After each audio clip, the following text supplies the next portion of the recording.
The Battle of Plataea, the triumph of the Hellenes in the spring of 479 BC. On the blood-soaked plains of Plataea, the fate of Greece hung in the balance.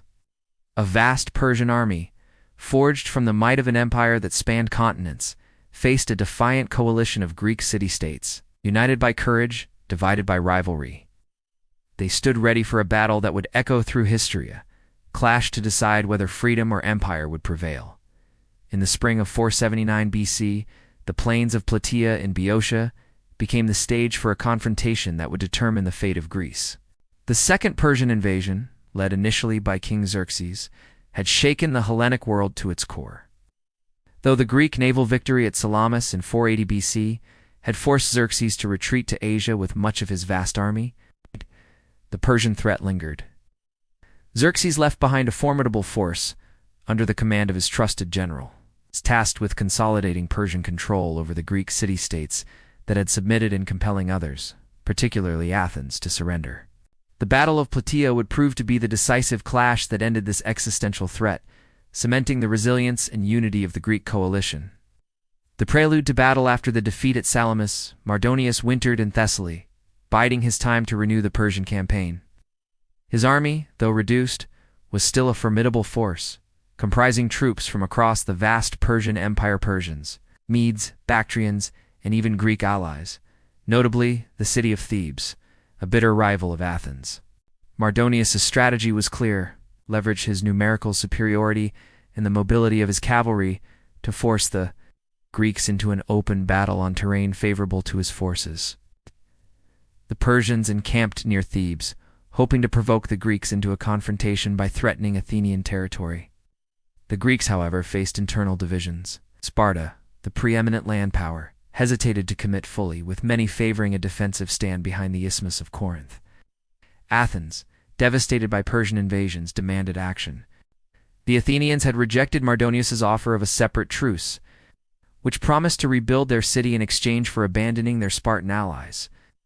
This refusal underscored Athens' resolve and spurred the formation of a broad pan-Hellenic coalition, led by Sparta and Athens, to confront Mardonius in a decisive battle. The Greek coalition assembled under the command of the Spartan regent Pausanias, with the Athenian leader Aristides playing a pivotal role in maintaining unity.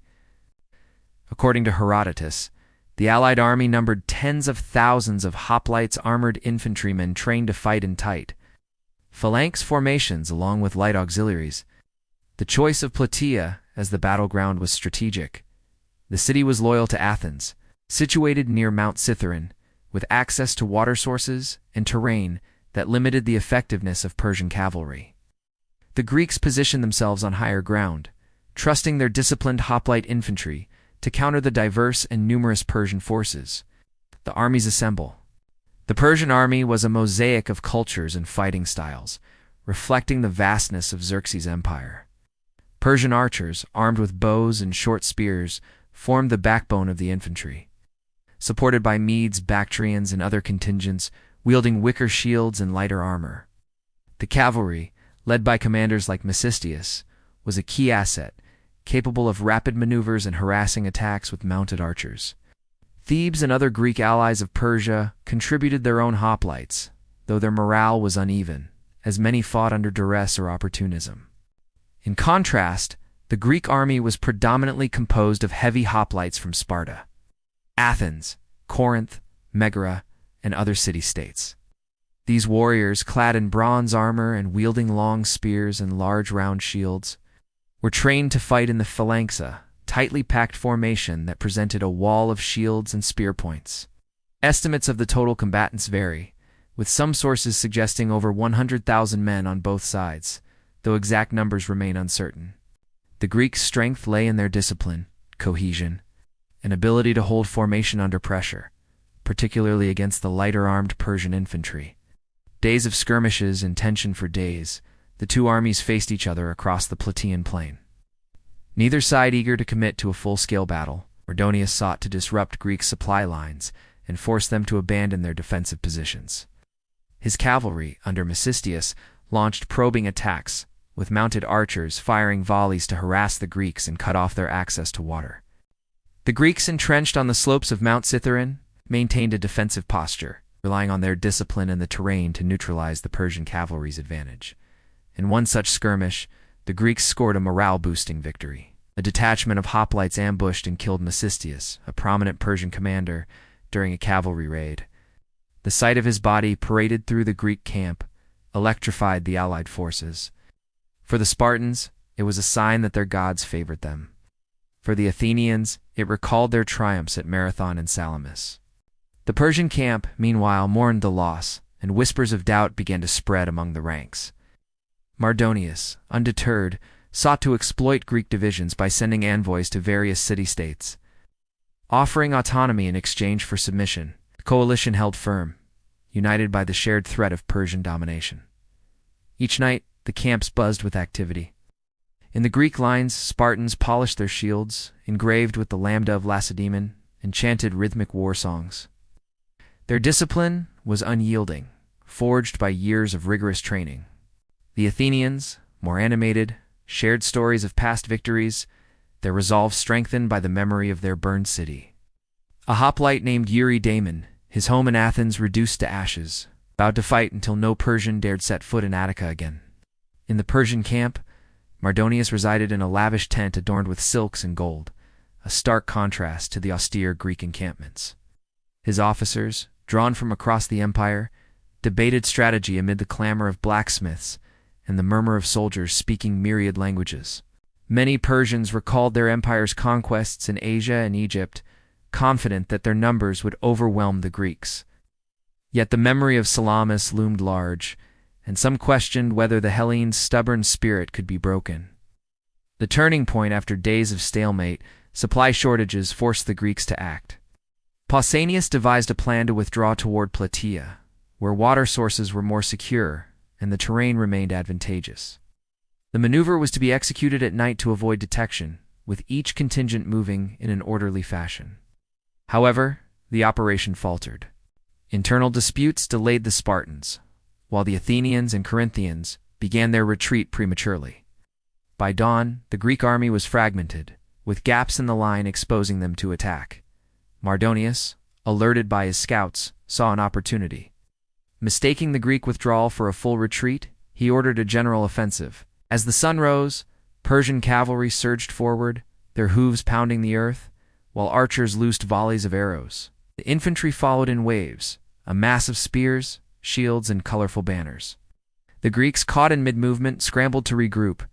Pausanias rallied the Spartans near the sanctuary of Hera, forming a phalanx that bristled with spears.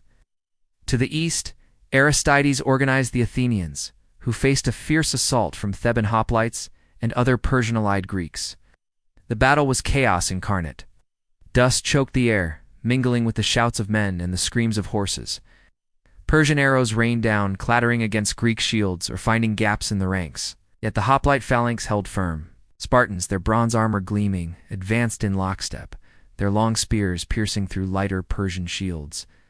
A Lacedaemonian veteran, felling a Persian standard-bearer, let out a roar that rallied his comrades.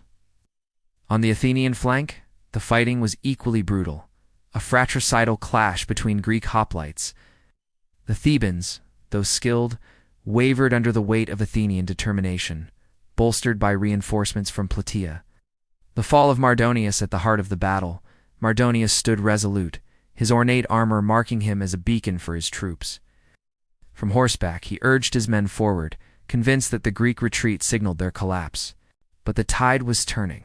Spartan phalanx, unyielding, ground down the Persian infantry, whose lighter armor and shorter spears could not match the hoplites' disciplined advance. The Persian cavalry, hampered by the uneven terrain, struggled to outflank the Greeks. In a critical moment, Mardonius fell, struck down, some say, by a Spartan spear, others by a thrown javelin.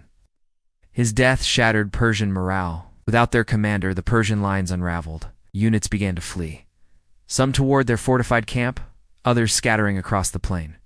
The Greeks seized the moment. Pausanias pressed the Spartan advance, while Aristides led the Athenians to rout the Theban contingent. The coalition's unity, forged in the crucible of necessity, held firm. The Greeks pursued the fleeing Persians to their camp, a sprawling enclosure of palisades and ditches. The hoplites stormed the defenses, their adrenaline-fueled charge overwhelming the disorganized resistance. Inside, they found a treasure trove of Persian wealth, gold, silver, silks, and provisions that spoke of the empire's opulence. Pausanias, marveling at Mardonius's lavish tent, ordered restraint.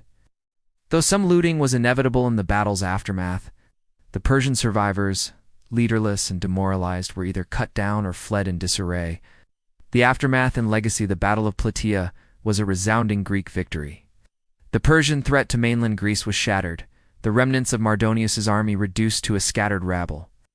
The Greeks buried their dead with honors, the Spartans paying solemn tribute to their fallen, while the Athenians erected a victory trophy amidst the debris of shields and spears. The plain of Plataea, strewn with the detritus of war, bore witness to the cost of victory. A Corinthian hoplite, exhausted but alive, searched the battlefield for comrades, while a wounded Persian archer, slumped against a tree, awaited his fate. For Sparta, Plataea was a triumph that solidified their reputation as Greece's premier land power. For Athens, it was a vindication, paving the way for the city's rebuilding and the formation of the Delian League, which would transform Athens into a maritime empire. Thebes, tainted by its alliance with Persia, faced ostracism and political repercussions. The Persian Empire, though still vast, abandoned large-scale campaigns against Greece, its ambitions checked by the resilience of the city-states. Plataea, alongside Marathon and Salamis, became a cornerstone of Greek identity, a testament to the power of unity and discipline against overwhelming odds. As night fell over the blood-soaked plain, the Greek coalition stood victorious, their fires burning brightly under the Boeotian sky. The legacy of Plataea would echo through the centuries, a symbol of freedom and defiance in the face of empire.